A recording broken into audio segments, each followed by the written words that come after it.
I'm Mark Creager, President of the American Heart Association. And with me is Mariell Jessup, past President of the American Heart Association. And we're in London at the European Society of Cardiology Congress. And today we had the opportunity to see several really exciting late-breaking clinical trials. And they came under the heading of Hotline 3 because this is the third set of these trials that we've had the opportunity to see.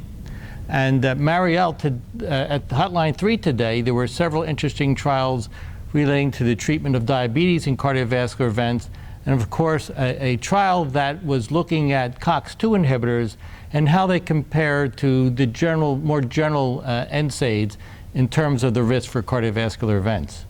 That's right, Mark. I think this Hotline Session 3 was really designed for practicing clinicians.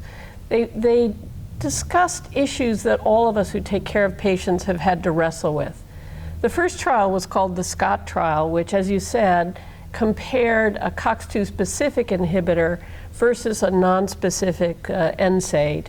And as you know, the COX-2 specific inhibitors are supposed to have less GI risk, meaning less GI bleeding, but there's been a question raised about increasing cardiovascular risk.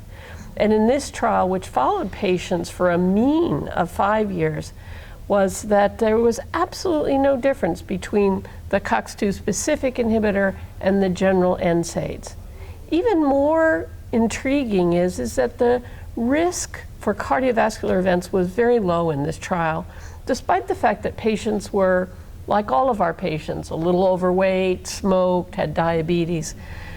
Nevertheless, the discussant in the SCOT trial said, still what we've heard over and over in our guidelines, use the lowest possible dose of either of these drugs for the shortest possible time.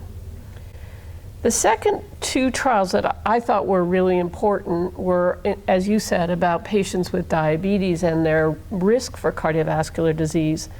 The first is the TECOS trial, TECOS, which we've heard about before. It involved almost 14,000 patients using sitagliptin, which is a diabetic drug of the type, the DPP4 inhibitor. We got to get all these names straight and the mechanisms as well. This looked at patients with type 2 diabetes and cardiovascular disease already, and they were really focusing on this issue of, is heart failure made worse by this class of drugs? The good news for patients with heart failure, and those of us who take care of heart failure patients, is there didn't seem to be any signal of increased adverse events in patients either with a history of heart failure or who developed heart failure. There was no benefit to these drugs in patients with heart failure and diabetes, but there didn't seem to be any adverse events. And the discussant in this trial actually did sort of a mini meta-analysis and showed that really overall the signal is very low for these causing cardiovascular harm. And then the final trial is a trial called ELIXA, using a drug, a GLP receptor agonist, GLP agonist that you'll see. It's called ELIXA. I knew I was going to get that wrong. Lixisenatide, yes, that's about the best I'll do. Well done. In type 2 diabetes, and these were patients that actually had acute coronary syndromes, and looked to see if this newer agent for diabetes increased cardiovascular events. Again, no change in cardiovascular endpoint compared to standard medical treatment. So I think overall it's good news. We have newer diabetic agents. They don't seem to be causing any cardiovascular harm.